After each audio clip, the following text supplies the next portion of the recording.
আগরতলা শহরটা শেষ দেহ। ড্রাগসে কি অবস্থা হইতাছে, ভালো ভালো কত ভদ্র করে ফুলা পাই না, এই বরতলা হয়তো ড্রাগস খেয়ে কি অবস্থা চিন্তা করছো নি? শেষ, আগরতলা শহরটা পুরোটা শেষ হয়ে যেতেছে।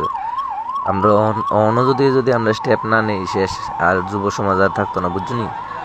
অন্য যদি যারা ঘরে মা বাবা আছে, যারা মানে নিজের ছেলেরা কেয়ার করে, তারা একটু লক্ষ্য রেখে আর কি, যে তারা কেমনে কি করতেছে বা ওই করতেছে, তাইলে মনে করো না, যদি ছেলেরা বাঁচাতে পারো আর কি। এতটুকুই ঘুমো আর কি। বাট খুব খারাপ লাগে আর কি এসব দেখলে রাস্তাঘাটে।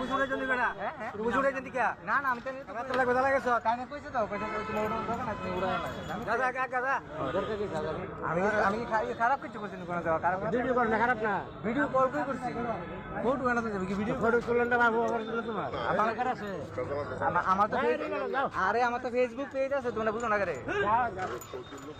ঠিক আছে আমি তো মানছি দাদা কথা মাইনে যাই ঠিক আছে